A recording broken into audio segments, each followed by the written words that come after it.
Vamos a invitar al doctor Gabriel Delgado a acercarse al escenario para hablarnos de los impactos de las nuevas tecnologías en la competitividad del sector. Gabriel Delgado es doctor en finanzas, licenciado en economía agropecuaria.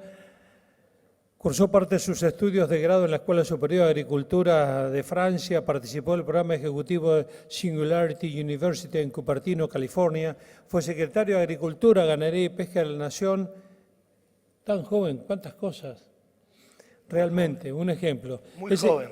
Muy joven. Es economista del INTA, entre otros cargos fue director del Centro de Economía, Sociología y Políticas Públicas del INTA, gerente general de INTEA, Sociedad Anónima, es docente en carreras de grado y de posgrado, fue presidente de la Asociación Argentina de Economía Agraria. Actualmente es director consulto en INTA, asesorando a la Comisión de Agricultura de la Honorable Cámara de Diputados de la Nación y es director de INTEA, Sociedad Anónima y además, porque tiene tiempo, es productor agropecuario. Así que un aplauso para Gabriel. Bueno, muchas gracias, Cholo. Bueno, muchas gracias. Muchas gracias, CRA, muchas gracias, Dardo, a la comisión organizadora por esta invitación, por la pluralidad. Un poco la idea de la presentación de hoy es contarles algunas cosas que han sucedido con la tecnología en el mundo y que he estudiado bastante. Y a partir de toda la historia profesional de uno, los éxitos, sobre todo los fracasos, que son a los que uno más los hace aprender, sacar algunas conclusiones en base a lo que, en mi humilde opinión, que es solamente eso, nada más que mi opinión, no creo ser el dueño de la verdad, pero cómo está el sector agropecuario en relación a esas nuevas tecnologías. Así que voy a tomar el control. Cholo, por acá. Bueno, tomo el control. Quiero arrancar con esta filmina que a mí me gusta mucho introducir en el tema de cómo ha ido evolucionando la tecnología a lo largo de la humanidad. Hay diferentes autores que han estado escribiendo sobre esto en los últimos años, por todo este avance tan exponencial que ha tenido la tecnología que nos cuesta a nosotros interpretar el alcance de a dónde va a terminar algunas de estas cuestiones. Y básicamente el hombre, más allá de que quiero arrancar con la historia del caballo, la domesticación del caballo fue la primera gran innovación del hombre porque logró aumentar la fuerza del hombre. Y entonces un hombre podía hacer un trabajo mucho más importante él solo con un caballo que con más hombres. O sea, más hombres con muchos caballos, eso fue el primer gran aumento de la productividad en el mundo. Después de eso vino el motor a vapor, después de eso vino el motor a combustión. Y después de eso vino la informática. Y ahora no solamente vino la informática que organizó los procesos y los sistematizó, sino que además vinieron otras tecnologías que van más allá de la sistematización que implica una computadora. Y esto lo que genera es un fuerte aumento de la productividad de cada ser humano. Y por primera vez en la historia hay algunos indicios de que la productividad puede separarse de lo que un hombre puede hacer. Cuando me refiero a esto, me estoy refiriendo a la irrupción de una tecnología que hay muchos que adjudican también a algunos de los problemas geopolíticos más importantes que están ocurriendo en el mundo, que es esto que se habla mucho en los diarios y conocemos muy poco, que es la inteligencia artificial. Y básicamente la inteligencia artificial son fórmulas que tienen la particularidad de poder aprender. Es decir, uno puede entrenar una fórmula que automáticamente se va modificando para corregirse y hacerse más precisa. ¿Ustedes recuerdan que hace más o menos 6 meses hubo por WhatsApp una cadena viral muy importante que desafiaban a uno el desafío de los 10 años, que te hacían sacar una foto de tu cara y vos quién eras hace 10 años? Eso fue un mecanismo de entrenamiento de algoritmos de inteligencia artificial que utilizó Facebook para entrenar los algoritmos de inteligencia artificial con el envejecimiento y el reconocimiento facial, porque el reconocimiento facial va cambiando a medida que vamos envejeciendo. Y esta tecnología de la inteligencia artificial tiene un montón de implicancias que en realidad todavía no se conoce muy bien hasta dónde se va a llegar, pero no es una tecnología del futuro la inteligencia artificial. La inteligencia artificial ya hoy está operando en los principales sistemas, en las principales redes sociales. Cuando yo hice el curso en Singularity que estaba diciendo recién Gómez Castañón, la persona que vino a hablar de Facebook, es una universidad que queda en California, que está hecha por Google, la NASA, etc. La persona que vino a hablar de inteligencia artificial de Facebook dijo que con el análisis de las redes sociales de una persona, los algoritmos de inteligencia artificial tienen tales niveles de entrenamiento que con 150 likes uno puede predecir el comportamiento de una persona más que un psicólogo que lo atiende a uno hace 15 años. Porque van interpretando el contenido, el gusto, el rechazo, el tiempo que permanece en determinado contenido. Todo eso se mezcla y además las nubes de palabras de lo que uno escribe, ¿no? Por ejemplo, en WhatsApp se hacen análisis, esto está por supuesto regulado en algunos países del mundo, pero se hacen nubes de palabras de las cosas que uno escribe. Entonces, si uno repite determinadas palabras, predicen determinado comportamiento, en función de eso se hacen estrategias de venta. Hoy los datos son el oro. Y todo va a una ultrapersonalización de lo que estamos haciendo, pero esto no lo hacen más seres humanos. Lo que hacen los seres humanos son las fórmulas que se van modificando a sí mismas. Y esto tiene un montón de implicancias en la justicia, por supuesto en los ámbitos laborales, porque la única forma de advertir que un algoritmo está mal hecho es cuando avanzó mucho y nos damos cuenta después de mucho tiempo que entrenado da malos resultados. Entonces, ¿de quién es la culpa? ¿Del que hizo el algoritmo? ¿Del que lo entrenó? Hay una discusión muy fuerte con con el auto autónomo de Google, que tuvo un accidente y mató a una persona. Para hablar del sector agropecuario, yo quiero dividir las innovaciones en tres. Las físicas, que son estas que estamos viendo acá, las digitales y las biológicas, que son muy importantes en nuestro sector. La innovación física es todo lo que tiene que ver con la robótica, los materiales los nuevos materiales que están surgiendo, los celulares que se doblan, los materiales ultrarresistentes que no se gastan, que eso promete una revolución muy importante porque quizás los materiales tal como los conocemos hoy van a tener diferentes competidores que hasta ahora nunca los tuvimos, desde las baterías de los celulares, pasando por los autos, por las construcciones, etc. La robótica, los agrobots y los drones, que es un poco, estamos cada vez más familiarizados en el sector agropecuario respecto de la implicancia que tienen las robóticas, no solamente en la economía pampeana, sino en muchas economías regionales, tecnologías de cosecha y otras tecnologías que vienen a irrumpir fuertemente en el sector. La impresión 3D y 4D, que básicamente son impresoras que imprimen objetos. Y hasta hay impresoras de comida. Ustedes saben, por supuesto que los cartuchos siempre hay que ir cargándolos y hay que abastecer a esas impresoras, pero ellos están haciendo desde casas hasta otros objetos muy complejos con impresión 3D y 4D. Y los vehículos autónomos, que son, ustedes saben, básicamente, que inició Tesla este tema, los autos que se manejan solos, los que estuvieron en Estados Unidos, no sé si han tenido la posibilidad de andar un auto, que uno lo programa y te lleva. En Estados Unidos todavía no está permitido que no haya conductor, tenés que ir sentado, pero el auto está perfectamente entrenado para que te lleve a cualquier lado. Por otro lado, el tema de la innovación digital, lo que les decía de inteligencia artificial, Internet de las cosas. Ustedes saben que el mayor gasto de conectividad, nosotros los seres humanos interactuando con las máquinas, no podemos hacer, estamos horas por día enfrente del celular o enfrente de la computadora. Sí, los contenidos cada vez son más pesados, pero hay un límite de las telecomunicaciones que están generando entre la interacción de un ser humano con una máquina. Se espera que crezca fuertemente el consumo de ancho de banda por la conexión de las cosas entre sí, que las cosas se pasen información y en función de eso el hombre no tenga que interactuar con todas las máquinas para consumir ancho de banda.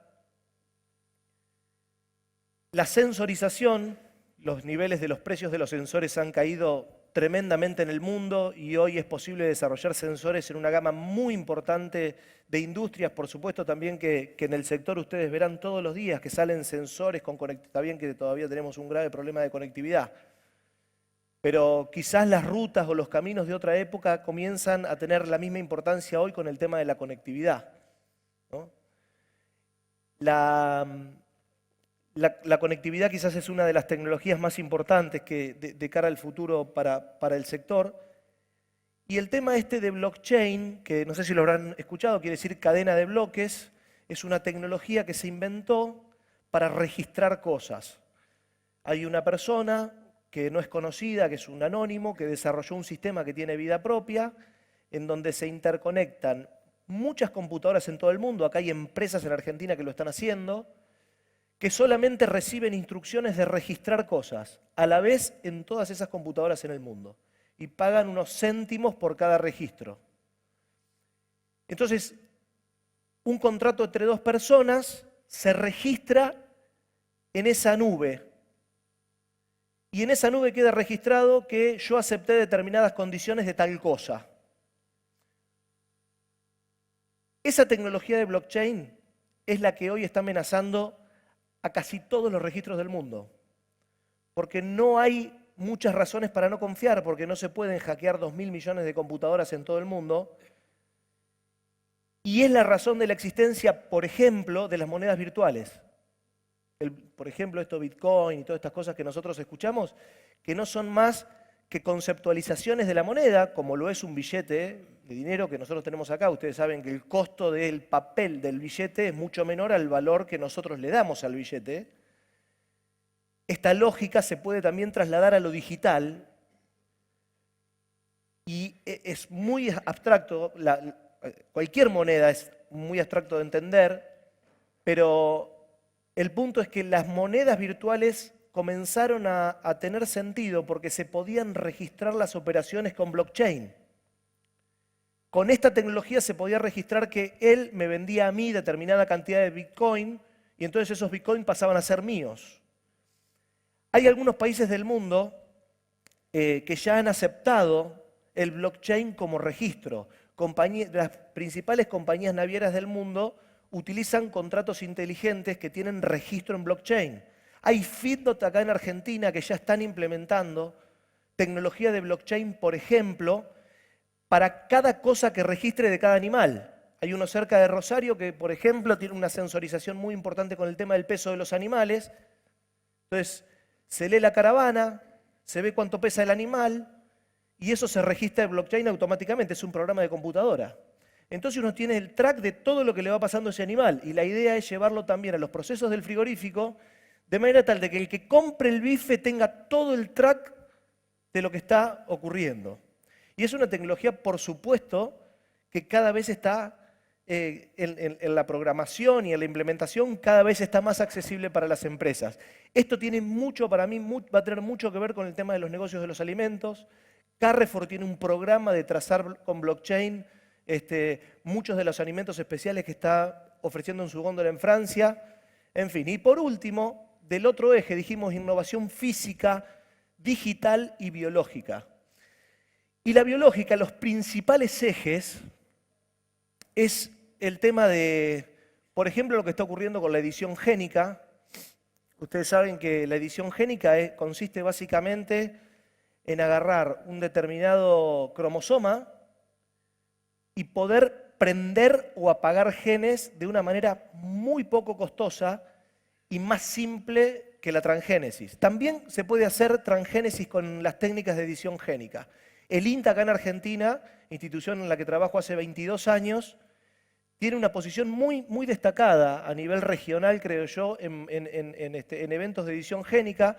Argentina fue uno de los primeros países del mundo en tener en el año 2015 el primer sistema desregulatorio armado para evaluar eventos de edición génica. En el año 2018 se acaba de aprobar el primer evento de edición génica argentino, que es una papa del INTA de Balcarce, que lograron apagarle el gen a la papa para que cuando la cortás y la dejás un rato afuera no se ponga negra. Le apagaron el gen que generaba ese proceso de oxidación, y hay un montón de eventos transgénicos de edición génica que están en camino para ser desregulados. Me estaba contando el otro día una persona que trabaja en este tema que aparentemente han encontrado que el maíz fijaba nitrógeno en otro momento evolutivo de la Tierra, fijaba nitrógeno tal cual lo hace la soja.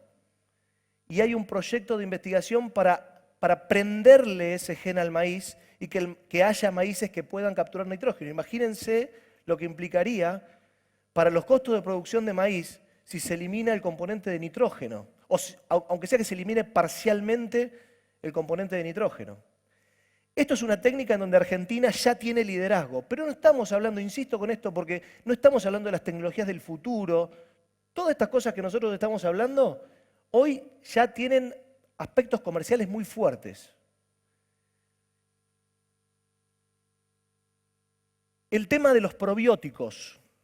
Los probióticos. Los probióticos, básicamente, ¿qué hacen? Analizan todas las bacterias de nuestro cuerpo, que dicen que tenemos tantas bacterias como planetas en el universo, en donde el funcionamiento de nuestro cuerpo está regulado por estas bacterias y se calcula menos del 5% de los microbiomas que hacen que nosotros estemos vivos. Y estudiando esto, con todos los avances que hubo con el genoma humano, quizás se podría llegar, en algunos aspectos, ya Indigo Agro se dedica a esto, empresa de Boston radicada en Argentina, ya con porosidad comercial y con resultados concretos este año. No les estoy hablando de dentro de 10 años ni de ciencia ficción, les estoy hablando de cosas que están ocurriendo hoy, nada más que en vez de con el cuerpo humano lo hacen con el suelo y con las plantas, en particular Indigo.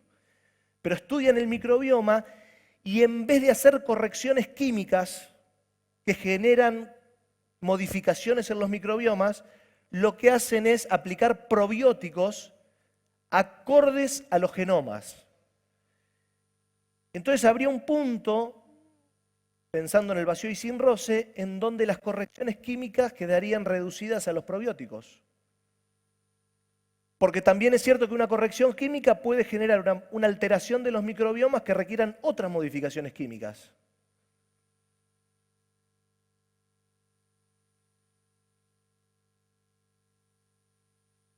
La nanotecnología, que consiste en tecnología tremendamente pequeña, en donde se puede y obviamente algo que no se alcanza a ver con la vista, pero se puede diseñar un robot. De hecho, hay una empresa en Estados Unidos que tiene un desarrollo de un robot que identifica células cancerígenas y las mata físicamente, ¿no? Hay muchos desarrollos nanotecnológicos en el mundo. La agricultura celular es esta tecnología que lo que hace es tomar tejidos del reino animal o vegetal, hacerle creer que es una lastimadura y que se reproduzca el tejido ese en un biodigestor afuera de un cuerpo. Esa agricultura celular se aplica a vegetales y a animales con una fuerte crítica al sector agropecuario tradicional, sobre todo en Estados Unidos. Principal inversor de agricultura celular en Estados Unidos, que es la empresa más grande, se llama Memphis Meat. El principal inversor es Cargill, no es un jugador de afuera del sector. Yo estuve en el Congreso de Agricultura Celular que se hizo en el 2017 en Nueva York y les puedo garantizar que es impresionante la movida que hay alrededor de este tema, que no es la agricultura celular la tecnología de la carne de vegetales, que es otro esquema, ¿no? Más allá de que hay muchos que dicen que no hay que decirle carne, esto es reproducción de tejidos y se usa también para medicina humana. Es una técnica que tiene 50, 60 años, pero que ahora se le ha logrado dar escala industrial, no sin problemas tecnológicos todavía. Pero sí, nosotros trajimos al INTA en el año 2017 a la persona que arrancó con este tema para escucharlo hablar, que es un holandés, y esta persona explicó cómo arrancaron, y en realidad es cuando uno ve la carne artificial que se produce, que no está autorizada por la FDA en Estados Unidos, ni está autorizado en el SENASA, ni está autorizado en el Código Alimentario Argentino para poder comercializarse, pero es una técnica que promete producir carne, por ahora picada, porque es un hilito, como si fuese un hilito de tejido que se va multiplicando, en grandes cantidades a bajísimo costo. Por lo cual, digo, hay polémica alrededor de la agricultura celular y la ganadería nuestra. Yo lo que creo que si nosotros seguimos produciendo, como nos tiene el mundo catalogado, más allá de algunas cuestiones que nosotros sabemos para adentro, si seguimos produciendo la carne más, con mayor prestigio del mundo, yo creo que son mercados que no se van a tocar. Por eso me parece que hay que tomarlo con mucha prudencia, todas estas cosas. No, que la carne sintética se va a comer a la carne, son cosas diferentes. En la reproducción de tejidos hay células cancerígenas, hay tumores que se generan en esa reproducción de tejidos. Hay que ver cómo los consumidores aceptan consumir todo eso. No es claro. Distinto es el caso de la hamburguesa de vegetales, que no tiene nada que ver con esto, que ya se está comercializando en Estados Unidos, que la primera empresa que salió a cotizar en Wall Street se llama Beyond Meats hace un mes y tiene una capitalización de 8.000 palos verdes. Vale lo mismo que el stock de vientres de toda la Argentina, esta empresa ya. 28.000 empresas, comercios en Estados Unidos la comercializa. Hay una competencia que se llama Impossible Food, que ya está en Burger King. Ellos están en TGI Fridays. Ahí me tocó probar la de Impossible Food. Y es una hamburguesa, qué sé yo, cuando voy con mis hijos a McDonald's el sábado, es una hamburguesa más rica esa que la de McDonald's. Y los tipos tienen como una misión que es, ellos dicen en el prospecto de misión que el otro día en Argencarne cuando estuve también, yo me dediqué a hablar de este tema puntualmente, y en el prospecto de misión dice, nosotros queremos confundir al sistema sensorial humano de que lo que están comiendo es carne. Y dice, no nos interesan los veganos, nos interesa la gente que le gusta comer carne. Por supuesto que en Estados Unidos muelen el 70% de la carne, de la res, ¿no? Acá nosotros molemos mucho menos. Pero también, nuevamente, ¿a dónde va eso? Y ellos dicen, no, nosotros somos mucho más eficientes, ¿por qué? Porque no hay ninguna molécula en una hamburguesa que no esté directamente en el reino vegetal. Lo que nosotros queremos hacer es identificar esas moléculas que están en el reino vegetal y llevarlas directo a una hamburguesa y no pasar por una vaca. Porque es un biodigestor que está diseñado para reproducirse. Pero nuevamente, esa eficiencia, ¿dónde va a parar? Y hamburguesas muy baratas. No tiene mucho que ver con el corte de carne que quiere comer el chino que entró a la clase media y que quiere comerse un bife estacionado argentino de una determinada raza, de una determinada calidad, que creo que es donde tiene que mirar nuestra ganadería.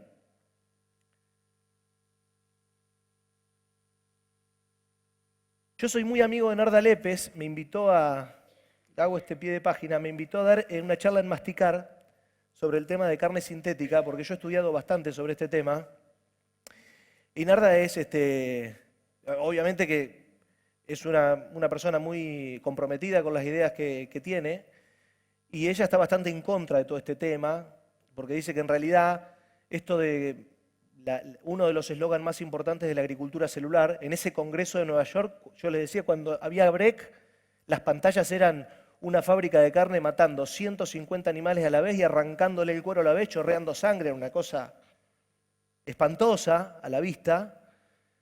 Pero ella dice, bueno, cuando uno va a matar un animal para comer, hay algo que está bien, ¿no? Los que nos criamos en el campo, a mí los paisanos a los 5 años me decían, dale, no te animás a clavarle el cuchillo, hasta que por ahí te animabas, porque era como pasar a otro estadio de bullying. Y entonces, dice, cuando vos matás un animal para comer hay algo que está bien. En la carneada hay algo que está bien. Nosotros no tenemos rumen. Uno tiene que respetar todas las voces, ¿no? Pero creo que el tema de la carne, el matar animales, el maltrato animal y todo eso merece un capítulo moral. Uno puede condenar a un tigre porque se come un conejo. Hay una mina, en Nueva York, una mujer, en Nueva York. Hay una persona en Nueva York que era vegana, disculpen, la matriz de crianza de uno. Hay una mujer que era vegana y dejó de ser vegana y se hizo carnicera ética. Y asegura que el animal que vos consumís en la carnicería no fue maltratado, fue engordado, nació bien, se sacrificó como corresponde, con los estándares establecidos por las organizaciones que entienden al respecto. Y entonces, creo que hay otras discusiones también de la moral de los animales que con todo respeto tenemos que dar. Es una movida cultural fuertísima. Yo tengo mis sobrinas que son mellizas, van a un colegio de Belgrano a tercer año, hay 30 chicos en el curso y quedan 3 que no se hicieron veganos. O sea, esto es algo fuerte, hay una movida cultural subyacente abajo de nuestros pies muy grande, que por ahí los que somos muy carnívoros no logramos entender, pero creo que también hay que dar una discusión moral con mucho respeto de la diversidad de ideas que nosotros tenemos respecto a cuestiones morales y éticas sobre todo. Bueno, y la convergencia, ¿no?, de toda esta ciencia, porque estamos hablando de innovaciones físicas, de innovaciones digitales y biológicas. El tema es que todo eso se puede combinar. Y acá es donde la mayoría de los libros de texto y los que tratamos de estudiar un poquito todos estos procesos de innovación no sabemos cómo sigue toda esta historia. ¿Por qué? Porque es como que se nos está escapando un poquito la conceptualización que nosotros estamos acostumbrados a hacer. Por primera vez en el mundo es como que la tecnología está avanzando más fuertemente que nuestra mente. Y no se trata de que alguna empresa se funda solamente porque no innovó como tenía que innovar. Se trata de que también acá hay seres humanos que se quedan en la carrera y las instituciones. Cuando uno habla de obsolescencia, yo hace algunos meses escribí para Héctor Huergo en el Clarín un artículo que hablaba de la gravedad de la obsolescencia institucional. Porque la obsolescencia institucional, que es la que tiene que arbitrar los intereses de una sociedad, si queda obsoleta y la tecnología te pasa por arriba, es mucho más probable que WhatsApp tenga la información de un homicidio que la justicia federal. No son más los bienes públicos de antes, que nosotros estudiamos en economía en la facultad. Los bienes públicos están cambiando, son otros. Hay algoritmos de inteligencia artificial alemanes que están siendo entrenados en Argentina para estimar los rindes. Entonces, nosotros estamos como podemos, porque no es una crítica a nada, es una crítica a las instituciones, no estoy cargando la tinta contra nadie, pero nosotros las técnicas que tenemos para medir son a mano, con camioneta. Entonces, que las instituciones queden obsoletas es un riesgo enorme para la institucionalidad del país, pero hay una ventaja muy grande. Todos los países estamos muy parecidos. Los estados no sabemos muy bien para dónde va la cosa, ni cuáles son las regulaciones que necesitamos para controlar todo esto. Imagínense si WhatsApp decide publicar todos los chats nuestros de los últimos 2 años en Internet. Imagínense, yo creo que colapsa el sistema y no solamente a nivel familiar, digamos. No solamente a nivel familiar. Puede colapsar el sistema de organización social que nosotros tenemos. No se necesitan armas para hacer pelear un pueblo ya, o para generar una guerra civil.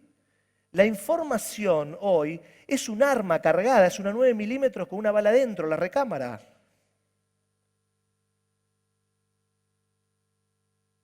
Bueno, acá este es un poco el ecosistema que hay en Israel y en Estados Unidos, en donde están más avanzadas las startups relacionadas a los alimentos.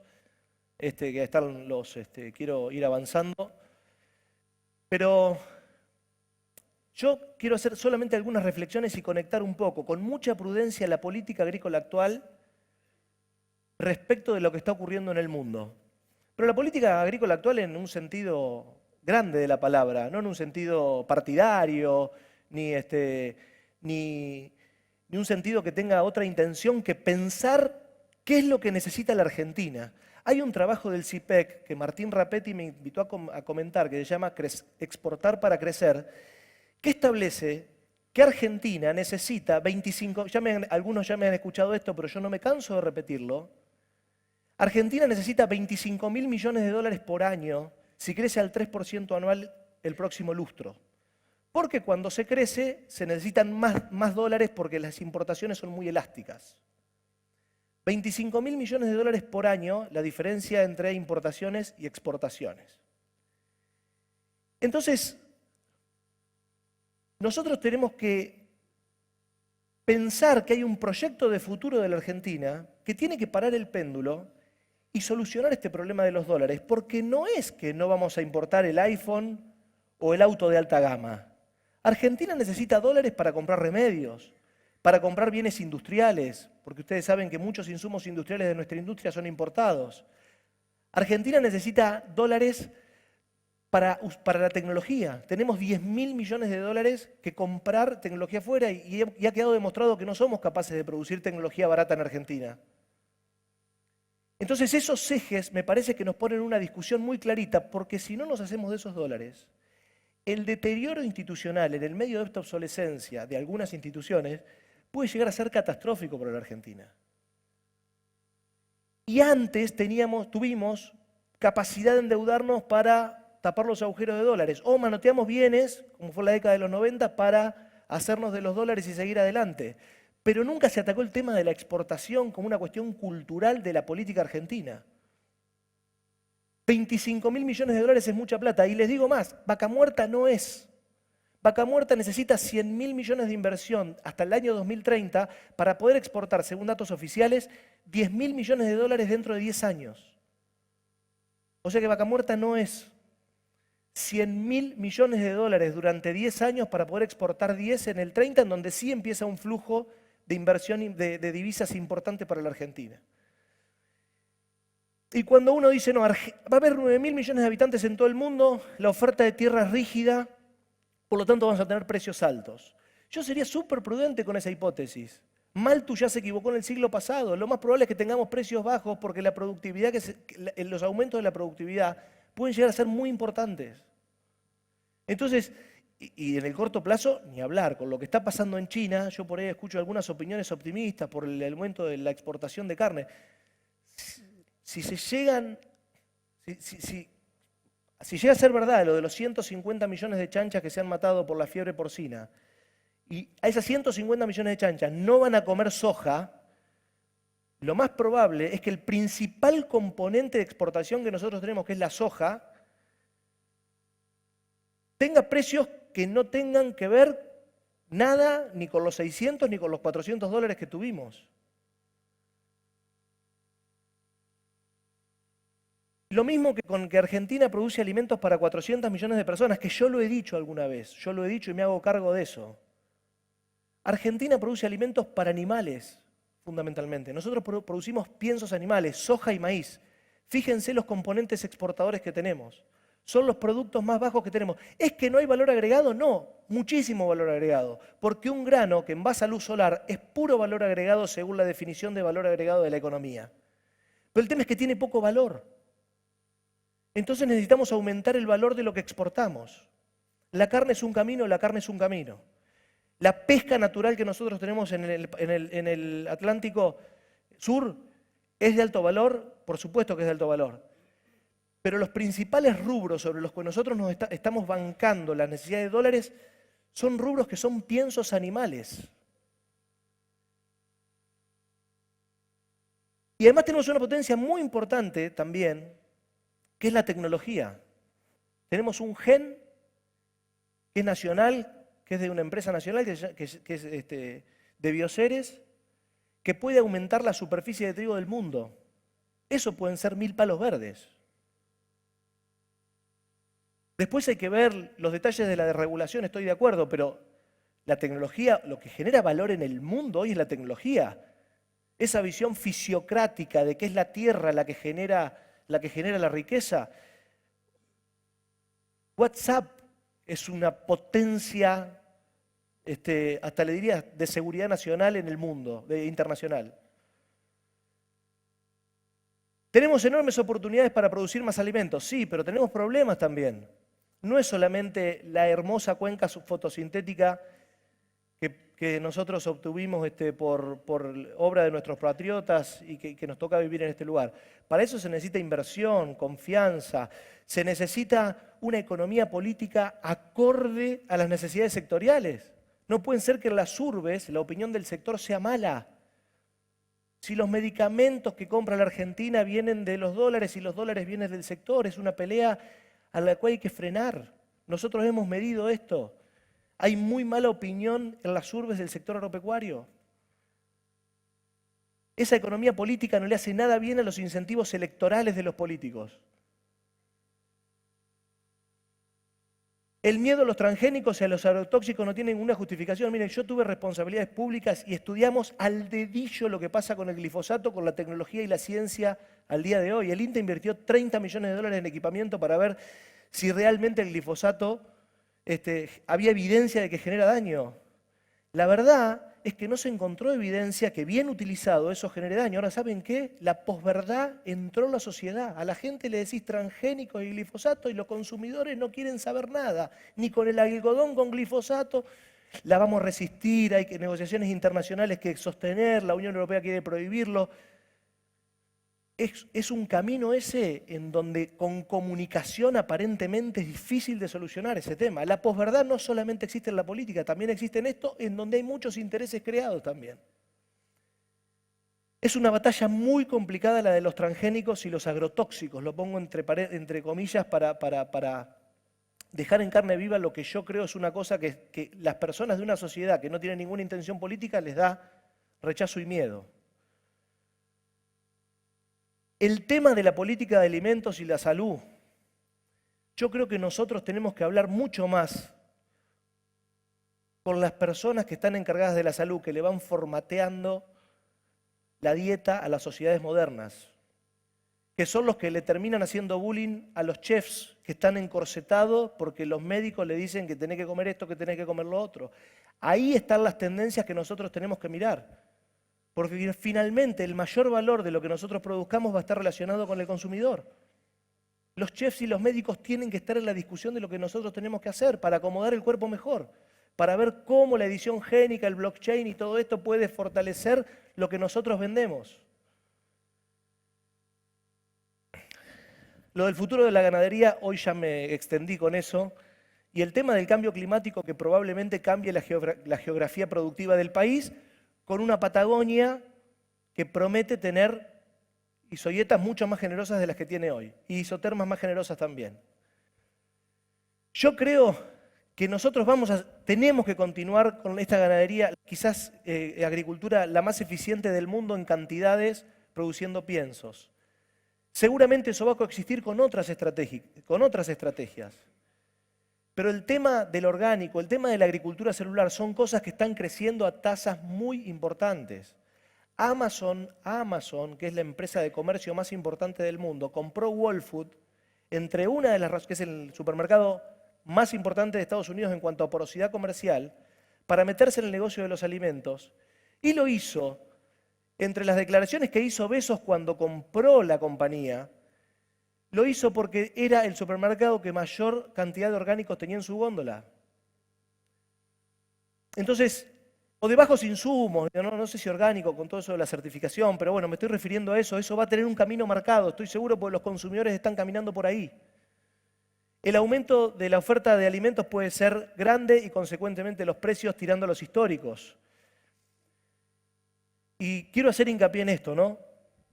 ¿Cuáles son los nuevos bienes públicos que todo este cambio técnico y este cambio en las pautas de consumo y estos cambios culturales que están ocurriendo en el mundo son los que los estados modernos tienen que producir para adaptarse y que todo esto tenga más o menos un equilibrio y un desarrollo lo más equilibrado posible? Me parece que esa es una discusión muy importante del conjunto de la dirigencia argentina, pública y privada, para ver cómo la política agrícola acomoda mejor el cuerpo de cara al futuro. Debería marcar nuestra agenda de investigación, no tengo ninguna duda. Y esto de ninguna manera pretende ser una aproximación pesimista del sector agropecuario. Todo lo contrario. Argentina necesita 25.000 millones de dólares por año para exportar, porque el deterioro institucional puede no tener fin. Y lo que está más cerca de lograr, no sé si los 25.000 millones, pero sí una buena parte de esos 25.000 millones está, por supuesto, en nuestra pampa húmeda, pero también en todas las economías regionales que tiene la Argentina. Es donde tenemos la última milla más cerca. Es donde estamos más cerquita de poder aportar 1.000, 1.500 millones, 2.000 millones a algunos sectores, 2.000 la carne, dicen algunos, se puede llegar a 6, 7. En fin, creo que esta es la gran agenda de la Argentina que tiene que frenar el péndulo y creo que el sector agropecuario está en inmejorables condiciones para poder afrontar eso. Yo pregunto, si hubo dos gobiernos de signo político totalmente distinto que le dieron continuidad a Vaca Muerta, en un contexto de default, en un contexto de problemas políticos internos, institucionales, todo lo que ustedes le quieran decir.